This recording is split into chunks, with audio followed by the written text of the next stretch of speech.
Hello दोस्तों, जैसा कि कल हम लोगों ने दो राजा के बारे में पढ़ा था। एक थे हमारे बहादुर शाह प्रथम और सेकंड राजा तो हमारे जहांगीर शाह। आज हम तीसरे राजा के बारे में पढ़ेंगे। वो तीसरे राजा कौन है? हमारे फारूक सियार। फारूक सियार के बारे में हम लोग आज पढ़ेंगे। फारूक सियार। जहाँ तक हमने देखा था कि जहांगीर शाह की हत्या फारूक सियार कर देंगे, जो कि इनके भतीजे हैं और जो जिसके मदद से जहांगीर शाह किसके मदद से, तो जुल्फिकार खान इनकी मदद से जो वजीर बन गया था, जिसकी मदद से गद्दी पर बैठे, इनको फांसी पर लटका देगा। अच्छा, फारूक सियार जो ये कर पा रहा है वो किसकी मदद से कर रहा है? एक हैं हिंदुस्तानी पार्टी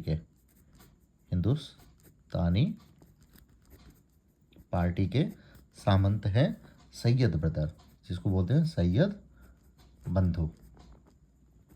अब कहेंगे सर हिंदुस्तानी पार्टी क्या है? देखो, हिंदुस्तानी जैसे इंडिया में बहुत सारे मुस्लिम आए, जो कहीं तुर्क से आए उसको तुरानी पार्टी, जो ईरान से आए वो ईरानी पार्टी है ना, जो अफ़गान से आए वो अफ़गानी पार्टी, जो हिंदुस्तानी मुसलमान हैं जो हिंदुस्तान में ही रहे हैं वो अपनी अमीर जो उनके सामंत हैं उन्होंने अपनी पार्टी बना ली, तो हिंदुस्तानी पार्टी। तो ये जो सैयद बंधु हैं ये क्या है? ये हैं आपके जुल्फ़िकार क्या था? ईरानी पार्टी का था हिंदुस्तान। और ये जो सैयद बंधु हैं वो कौन है? वो है हिंदुस्तानी पार्टी के।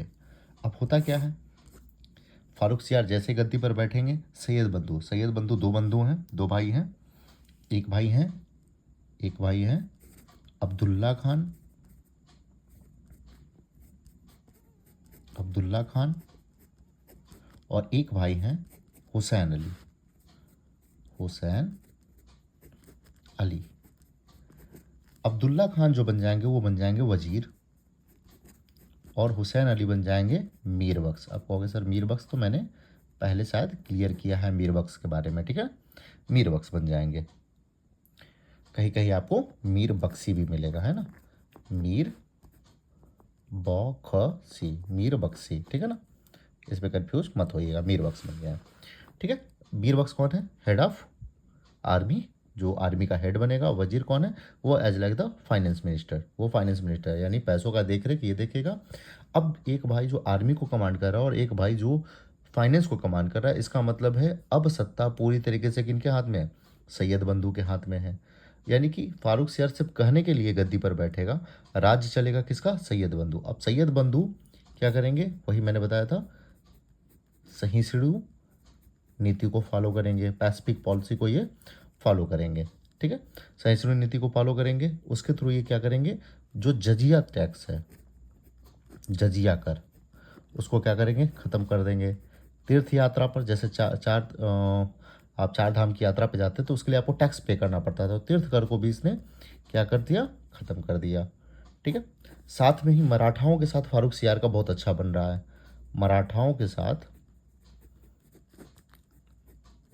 मराठाओं से जो संबंध है वो बड़ा ही बढ़िया अच्छे क्वालिटी का संबंध इनका बन रहा है। स्पेशली इस समय जो पेशवा हैं, राजा तो साहू जी महाराज हैं, साहू जी महाराज को रिलीज किया गया था किसके द्वारा? बहादुर शाह प्रथम के द्वारा। लेकिन बालाजी विश्वनाथ की मदद से वो वापस अपनी गद्दी, वहाँ का मराठाओं की गद्दी वापस पाएंगे। तो मराठाओं का जो पेशवा है उसमें बालाजी विश्वनाथ के साथ इनकी बहुत अच्छी बन रही है।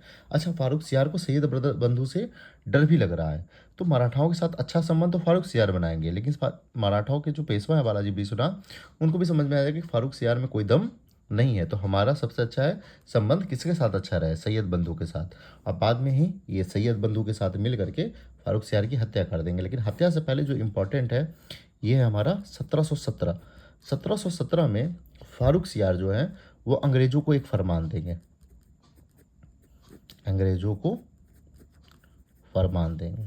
कैसा फरमान दे रहे हैं? वो फरमान दे रहे हैं ट्रेड का, व्यापार का। उसके ये फरमान आपको पढ़ना भी है जब हम इंग्लिश को पढ़ाएंगे, लेकिन थोड़ा सा जान लेते हैं इस फरमान के थ्रू क्या हुआ।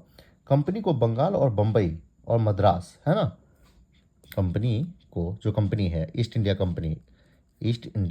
कंपनी को बंगाल, मद्रास और बम्बई, में ड्यूटी फ्री टैक्स कर दिया, है ना, duty free tax, duty free trade, यानी कि आपको एक फिक्स ड्यूटी दे देनी है 3,000 रुपया या 4,000 रुपया, और आप बिंदास फ्री में ट्रेड करिए, आप दिन रात करिए, 24 घंटे करिए, चाहे उसकी कोई लिमिटेशन उसने नहीं रखी, आप बस मुझे जो भी एक फिक्स ड्यूटी उन्होंने कर दिया, ये फिक्स ड्यूटी दे करके आप क्या करिए, आप फ्री ट्रेड करिए। और साथ में क्या कहा, कंपनी को कहा कि अपनी सिक्का चला सकती है, कंपनी अपनी सिक्का चला सकती है, क्वाइन, है ना, क्वाइंस, अपने क्वाइंस को चला सकती है, क्वाइंस चलाने की परमिशन उन्होंने दे दी। साथ में क्या कहा, एक दस्तक दे दिया, दस्तक पास किया है, दस्तखत, है ना, जैसे दस्तक दस्तखत, आजकल क्या होता है, आज सिग्नेचर करके आप एक फाइल को दूसरी जगह ले जाते हो, सर देखिए फलाने सर ने साइन किया, वैसे ही एक दस्तक उसने पास किया कि जो भी ट्रेड कर रहा है, अगर उसके मतलब उसके सामान पे अगर वो दस्तक है या उसका फर्म लगा हुआ है, तो वो जहाज़ में लोड होगा, अपलोड होगा, ठीक है ना, मतलब उस पर डाला जा सकता है और वापस भी उतारा जा सकता है। आपको अगर ये दस्तक आपके पास है तो आपसे कोई भी ड्यूटी नहीं ली जाएगी। तो दस्तक को इसने पास कर दिया, ये बहुत इंपॉर्टेंट है, ये आप ध्यान रखिएगा, दस्तक पूछा जाता है, दस्तक को किसने परमिशन प्रोवाइड किया, तो दस्तक की मतलब कि अंग्रेजों के पास अगर दस्तक है, अगर कोई बड़े राजा का सिग्नेचर है या उसका मुहर लगा हुआ है, तो उस सामान को नहीं रोका जाएगा, वो पास सुविधा मानी ली जाएगी, है ना।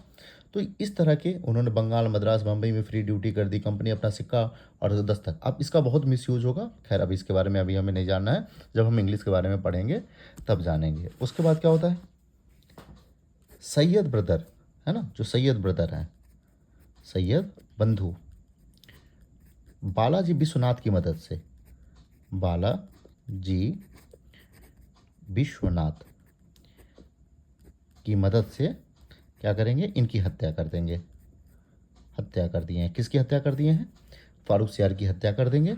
और गद्दी पर दो नए, है ना, दो नए शासक, दो नए शासक इसलिए कर रहा हूँ, ऐसा नहीं कि दो बार दोनों शासकों को एक ही बार, दो नए शासक माने बारी बारी से, एक करेगा जल्दी मर जाएगा, उसके बाद फिर दूसरे, दो नए शासक को गद्दी पर बैठाएगा, शासक को गद्दी पर बैठाएगा। अब चलते हैं हम लोग अगले राजा पे, अगले दो राजा कौन है, अगले पेज पे देखते हैं। अगले दो राजा हैं रफ़ी उद दजरात, मैंने बताया था आपको, और एक रफ़ी उद दौला। अच्छा कुछ बातें और इनके लिए, फारूक सियार के लिए, देखो फारूक सियार के समय में ही, है ना,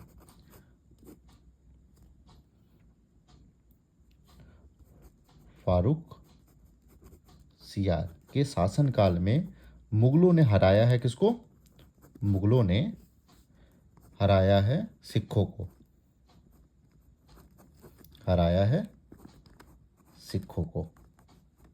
अच्छा सिखों के गुरु कौन है, तो गुरु बंदा बहादुर, गुरु बंदा बहादुर, बंदा बहादुर को क्या करेंगे, ये गुरदासपुर से, है ना, गुरदासपुर से अरेस्ट करेंगे और दिल्ली में ले जा करके फांसी दे देंगे, दिल्ली में फांसी।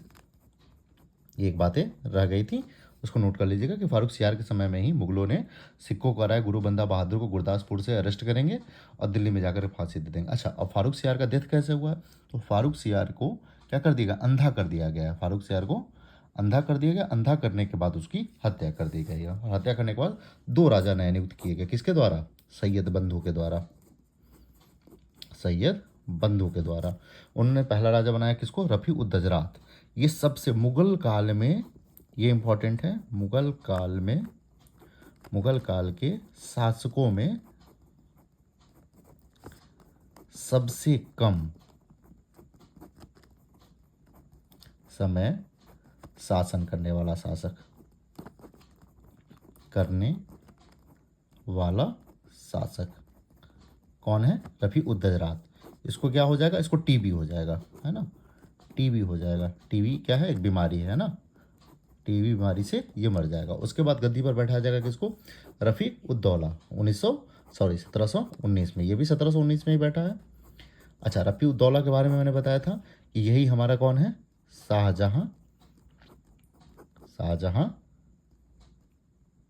द्वितीय, इसी को हम बोलते हैं शाहजहां द्वितीय। रफ़ी उद दौला, अब ये एक नंबर का यासबाज आदमी है, दिन भर अफीम में लटका रहता है, अफीम पीता रहता है, अफीम, दिन भर अफीम पिएगा और इसको हो जाएगा पेचिस।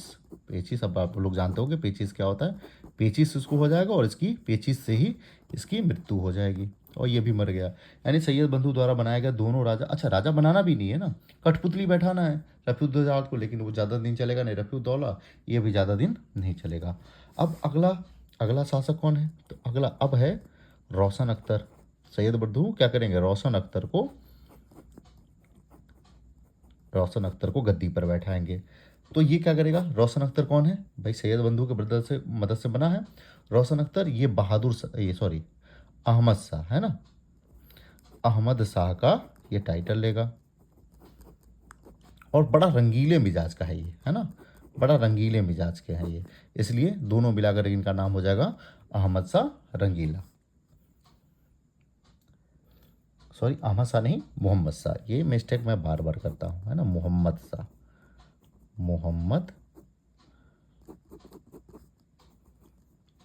मोहम्मद कैसे लिखाता है, यही थोड़ी सी हिंदी में मेरी गलती होती है। मोहम्मद शाह, ठीक है, आप लोग देख लीजिएगा मोहम्मद कैसे लिखाता है। मोहम्मद शाह का टाइटल लेगा और रंगीले मिजाज के हैं, जिनका नाम हो जाएगा मोहम्मद शाह रंगीला। हम लोग इनको बोलेंगे MSR, है ना, मोहम्मद शाह रंगीला। अहमद शाह तो इसके बाद आएंगे। अब मोहम्मद शाह तो बैठ गए गद्दी पर, अब डर तो इनको किससे लगा हुआ है, सैयद बंधु सिंह को डर लगा हुआ है। तो इनके समय में एक आएंगे हमारे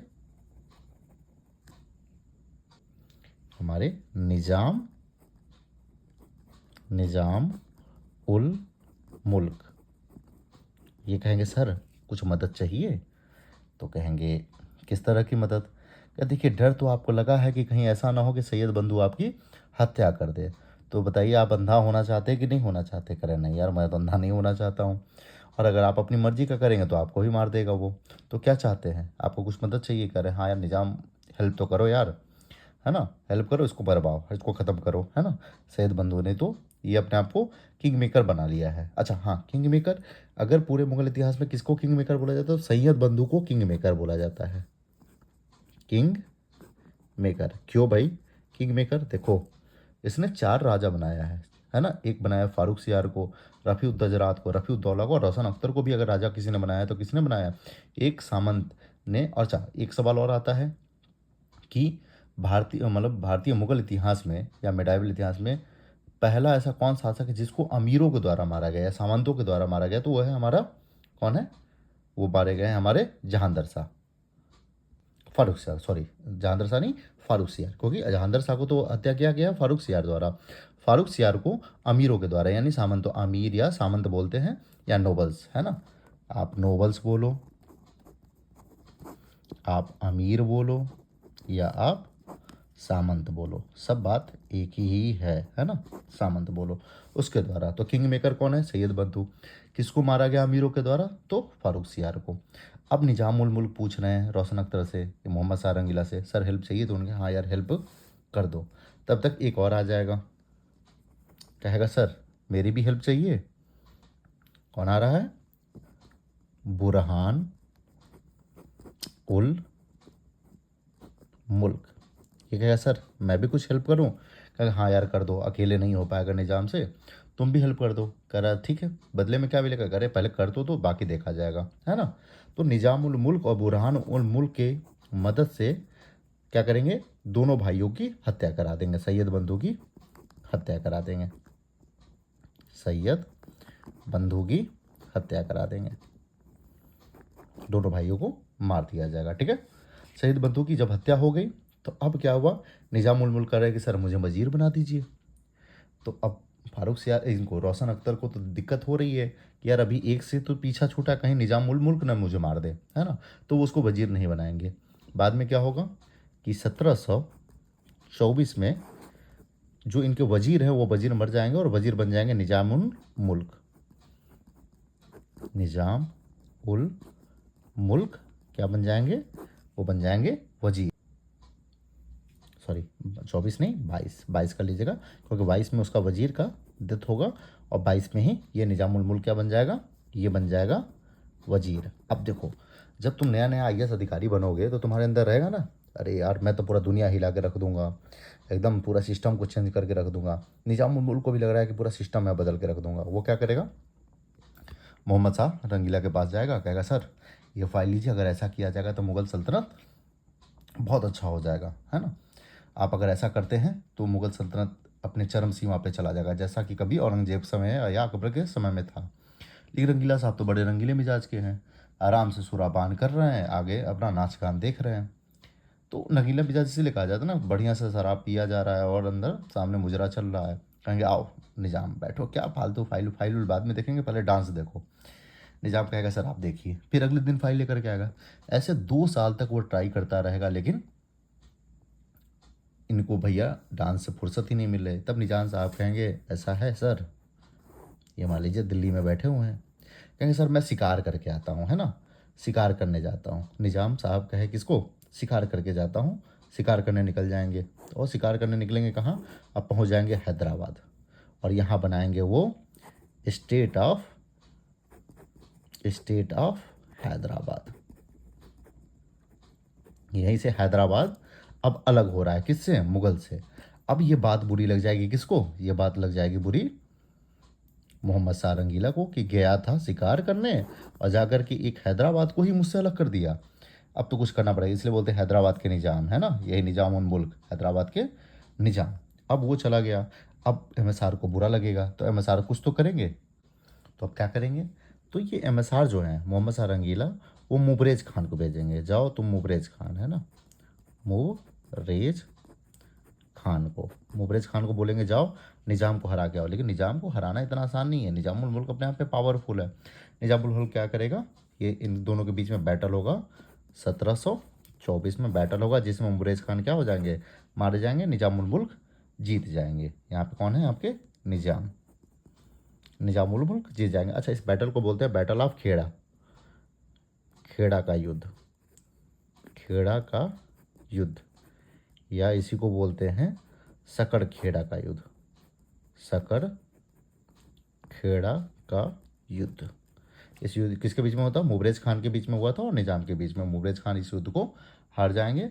अच्छा, अब एमएसआर क्या कहेंगे, अरे अरे वो तो मैं टेस्ट लेने गया था कि तुम में अभी भी वो काबिलियत है कि नहीं, क्या ऐसा तो नहीं है कि तुम शिकार करना भूल गए हो, है ना, तुम्हें वो ताकत है कि नहीं, हाँ है।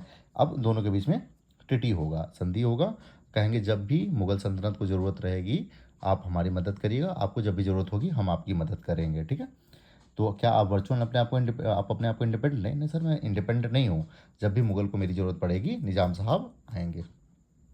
अब कौन बच गया, अब बच गया बुरहानुल मुल्क, हाँ।